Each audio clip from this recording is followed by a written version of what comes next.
കിട്ടുന്നതിൽ ന്യായമുണ്ട് എന്നാണ് ഞാൻ വിചാരിക്കുന്നത്. അതിനൊരു കാരണമുണ്ട്. കാരണം ഇത് ഇന്ത്യ മുന്നണിയുടെ ഒരു പരിപാടിയല്ല. പ്രധാനമായും ഇത് കോൺഗ്രസ് പാർട്ടി നേതൃത്വം കൊടുത്ത ഭാരത് ജോഡോ ന്യായ യാത്രയുടെ സമാപനമാണ്. ആ സമാപന സമ്മേളനം ഇന്ത്യ മുന്നണിയുടെ ഭാഗമായ നേതാക്കളെ കൂടി അണിനിരത്തിക്കൊണ്ട് ഒരു ശക്തി പ്രകടനമായി ഭാവന ചെയ്യപ്പെട്ടു എന്നുള്ളത് ശരിയാണ്. അതിൽ സി പി എമ്മിനും സി പി ഐക്കും യഥാർത്ഥത്തിൽ പങ്കെടുക്കാൻ കഴിയില്ല. കാരണം അത് കോൺഗ്രസിൻ്റെ ഒരു പാർട്ടി പരിപാടിയുടെ സമാപനമാണ്.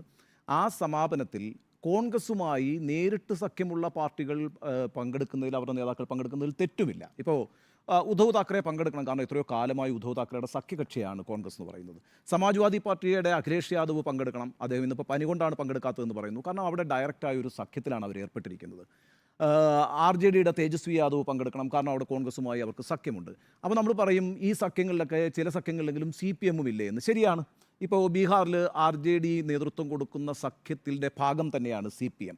പക്ഷേ അവിടെ ആർ ജെ ഡിയുമായിട്ടാണ് സി പി എമ്മിൻ്റെ സഖ്യം എന്ന് പറയുന്നത്. കോൺഗ്രസുമായിട്ടുള്ള സഖ്യമല്ല ഉള്ളത്.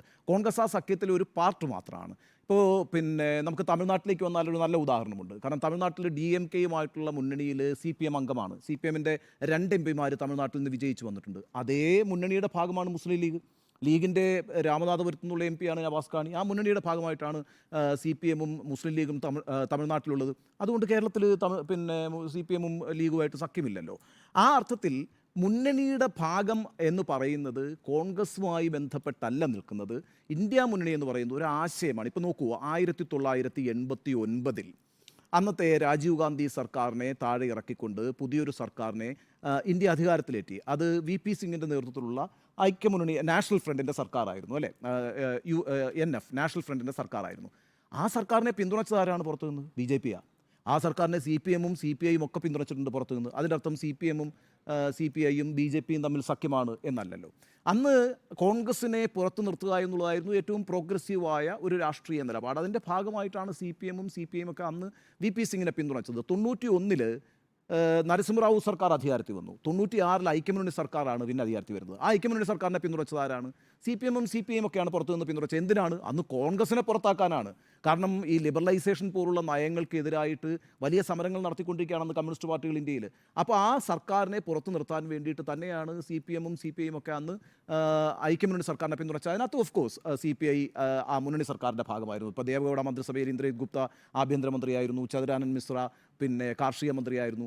എന്നാൽ 2004 വരുമ്പോൾ കോൺഗ്രസിനെ അധികാരത്തിലേറ്റാനാണ് ഇടതുപക്ഷം തീരുമാനിച്ചത്. എന്തിനാണ് കോൺഗ്രസിനെ അധികാരത്തിലേറ്റാൻ തീരുമാനിച്ചത്? 6 വർഷം നീണ്ട വാജ്പേയി ഭരണത്തിന് ശേഷം വീണ്ടും ഒരിക്കൽ കൂടി ബി ജെ പി അധികാരത്തിൽ വന്നാൽ രാജ്യത്തിൻ്റെ സ്ഥിതിയും ചരിത്രവും ജനാധിപത്യവും ഒക്കെ അപകടത്തിലാകുമെന്നറിയുന്ന ഇടതുപക്ഷം യു പി എ മന്ത്രിസഭയെ പിന്തുണച്ചു. പക്ഷേ യു പി എ മന്ത്രിസഭയെ പിന്തുണച്ചത് എങ്ങനെയാണ്? പുറത്തുനിന്നാണ് പിന്തുണച്ചത്.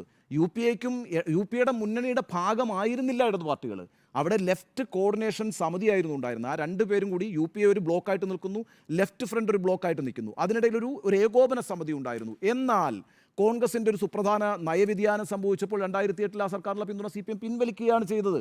ഈ 1-2-3 എഗ്രിമെൻറ്റ് വരുന്നു, ഇന്ത്യയും അമേരിക്കയും തമ്മിൽ ആണവ കരാറിൽ ഒപ്പുവയ്ക്കാൻ പോകുന്നു. അതിനെതിരായിട്ട് നിലപാടെടുത്തുകൊണ്ട് ഇടതുപക്ഷം പിന്നോട്ട് പോവുകയാണ് ചെയ്തത്. എന്നാൽ 2014 ശേഷം രൂപപ്പെട്ടു വന്നിരിക്കുന്ന ഒരു രാഷ്ട്രീയ സാഹചര്യമുണ്ട്. ആ രാഷ്ട്രീയ സാഹചര്യത്തിൻ്റെ ചരിത്രപരമായ അനിവാര്യതയാണ് ഇന്ത്യ മുന്നണി എന്ന് പറയുന്നത്. അതൊരു രാഷ്ട്രീയ ആശയമാണ്. അത് കോൺഗ്രസുമായിട്ടുള്ള ഐക്യപ്പെടലല്ല. സി പി എമ്മിനോ സി പി ഐക്കോ ഇന്നത്തെ രാഷ്ട്രീയ സാഹചര്യത്തിൽ കോൺഗ്രസുമായി ഐക്യപ്പെടാൻ കഴിയില്ല. കോൺഗ്രസ് മുന്നോട്ട് വയ്ക്കുന്ന രാഷ്ട്രീയത്തിന് ഘടകവിരുദ്ധമായ ഒരു രാഷ്ട്രീയ ചേരിയിലാണ് അവർ നിലയുറപ്പിച്ചിരിക്കുന്നത്. എന്നാൽ ഇന്ന് രാജ്യം അങ്ങേയറ്റം മതാത്മകവും മതാന്ധതയും നിറഞ്ഞ മതേതര വിരുദ്ധമായൊരു രാഷ്ട്രീയ ആശയത്തിന് ബലപ്പെട്ടു വരാനുള്ളൊരു സാഹചര്യം നിലനിൽക്കുമ്പോൾ, അവിടെ പാർലമെൻറ്റിൽ വലിയ ഭൂരിപക്ഷം അവർക്ക് ലഭിക്കാനുള്ള സാഹചര്യം നിലനിൽക്കുമ്പോൾ, സ്വാഭാവികമായും അതിനെതിരായ പ്രതിരോധം ഉയർത്തേണ്ടത് പുരോഗമന പക്ഷത്ത് നിൽക്കുന്ന എല്ലാ രാഷ്ട്രീയ പാർട്ടികളുടെയും ബാധ്യതയാണ്. അതുകൊണ്ടാണ് ഇന്ത്യ മുന്നണി എന്നൊരു ആശയവുമായിട്ട് ഇപ്പോൾ പ്രതിപക്ഷ പാർട്ടികളെല്ലാം വന്നിരിക്കുന്നത്. അതിൻ്റെ ഭാഗമാണ് കോൺഗ്രസ്. അതിൻ്റെ ഭാഗം തന്നെയാണ് സി പി എമ്മും സി പി ഐയും ഒക്കെ. എന്നാൽ സി പി എമ്മും സി പി ഐയും ഡയറക്റ്റായ ഒരു അലയൻസിൽ കോൺഗ്രസുമായി എവിടെയുമില്ല. ഇപ്പോൾ തേജസ്വി യാദവിൻ്റെ ഒരു വലിയ യാത്ര ബീഹാറിൽ നടന്നിരുന്നു, അല്ലേ? പാറ്റ്നയിൽ നടന്നിരുന്നു. ആ യാത്രയിൽ സ്വാഭാവികമാണ് രാഹുൽ ഗാന്ധി അടക്കമുള്ള നേതാക്കൾ പോയി പങ്കെടുത്തു. കാരണം എന്ന് വെച്ചാൽ എന്താ, ആർ ജെ ഡിയും അതുപോലെ തന്നെ കോൺഗ്രസുമായിട്ടാണ് അവിടെ ഐക്യം. ഇപ്പോൾ ചമ്പാ സോർണി പരിപാടിയിൽ പങ്കെടുത്തുന്നത് എന്താ കാര്യം? കോൺഗ്രസും ജാർഖണ്ഡ് മുക്തി മോർച്ചയുമായിട്ടാണ് ജാർഖണ്ഡിൽ സഖ്യം. ഈ രീതിയിൽ ഡയറക്റ്റായിട്ട് കോൺഗ്രസുമായി ഐക്യപ്പെട്ടിട്ടുള്ള രാഷ്ട്രീയ ഐക്യമുള്ള തിരഞ്ഞെടുപ്പ് ഐക്യമുള്ള പാർട്ടികളുടെ നേതാക്കളാണ് ഇന്ന് അവിടെ വന്നിരിക്കുന്നത്. വന്നിരിക്കുന്നത് ഇന്ത്യ മുന്നണിയുടെ ഒരു പരിപാടി ആയിരുന്നില്ല ഇന്ന് അവിടെ നടന്നത്. അതല്ലാതെ ഇവിടെ ഇപ്പോൾ വയനാട്ടിൽ ആനി രാജയ്ക്കെതിരെ പിന്നെ രാഹുൽ ഗാന്ധി മത്സരിക്കുന്നതുകൊണ്ടോ അല്ലെങ്കിൽ കനൽ തരി എന്ന് പറയുന്ന ആരിഫിനെതിരെ KC വേണുഗോപാൽ മത്സരിക്കുന്നതുകൊണ്ടോ ഒന്നുമല്ല CPM ഉം CPI അതിൽ പങ്കെടുക്കാതിരിക്കുന്നത്. അവർ ഇന്ത്യ മുന്നണി എന്ന് പറയുന്ന ഒരു ആശയത്തിലാണ് ഒന്നിച്ചു ചേർന്നിരിക്കുന്നത്. അത് കോൺഗ്രസുമായി ഐക്യപ്പെടുന്ന ഒരു രാഷ്ട്രീയമൊന്നുമല്ല. കോൺഗ്രസുമായി ഒരു രാഷ്ട്രീയ ഐക്യം അവിടെ ഉണ്ടായിട്ടില്ല. മറിച്ച് BJPയുടെ അപകടകരമായ രാഷ്ട്രീയത്തെ പ്രതിരോധിക്കാൻ വേണ്ടി ഉണ്ടാക്കിയിട്ടുള്ളൊരു ആശയമാണ് ഇന്ത്യ മുന്നണി. അതിൻ്റെ ഭാഗമാണ്. അതുകൊണ്ട് ഒരിക്കൽ പോലും ഈ പരിപാടിയിൽ നിന്ന് വിട്ടുനിന്നു എന്ന് പറയുന്നത് ഇന്ത്യ മുന്നണിയെ CPM ഓ CPI ഓ ദുർബലപ്പെടുത്തുകയല്ല ചെയ്യുന്നത്. അവരവരുടെ രാഷ്ട്രീയ നിലപാടുമായി മുന്നോട്ട് പോകുന്നു. എന്നാൽ രാജ്യം നേരിടുന്ന ഒരു രാഷ്ട്രീയ സാഹചര്യത്തിൽ എല്ലാവരും ഒന്നിക്കേണ്ട ഒരു സാഹചര്യത്തിൽ കൈകോർത്ത് പിടിക്കുന്നു എന്ന് മാത്രമേ ഉള്ളൂ. അതുകൊണ്ട് CPM നും CPIക്കും കോൺഗ്രസിനോട് ശക്തമായി വിയോജിക്കാനുള്ള എല്ലാ പൊളിറ്റിക്കൽ റൈറ്റുമുണ്ട്. അതിൻ്റെ ഭാഗമായിട്ടാണ് അവർ മാറി നിന്നിരിക്കുന്നത്. അതുകൊണ്ട് ന്യായയാത്രയുടെ ഈ ഭാഗമാകാതിരുന്നതിനകത്ത് അവർക്ക് അവരുടേതായ ന്യായങ്ങളുണ്ട് എന്ന് ഞാൻ വിചാരിക്കുന്നു.